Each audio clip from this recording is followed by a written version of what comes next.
انا كنت الدغ في الكاف، كنت بقول عليه، بقول على الكاف ته. طب فكلب فيبقى لدغه كلب. لدغه معاقه برضو جدا يعني، انت مفيش بتقول على كده. الكلب تلب؟ انا كنت عايش في التويت، كان اسمها التويت. اهلا. اهلا يعني، انا كنت عايش في التويت اهلا. وبروح المدرسه معايا الكتاب والكراسه، ولا لدغه معقه على يعني. بركة الله.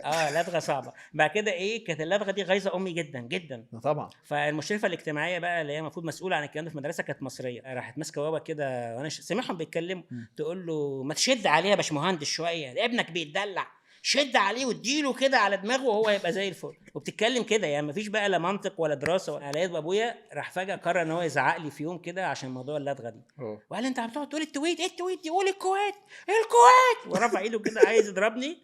والله راح عمل كده، رحت قايل له إيه الكويت يا تاتا. فراح ماما قالت ايه تاتا دي؟ راح بابا قال لها ده البيه ضربت باين.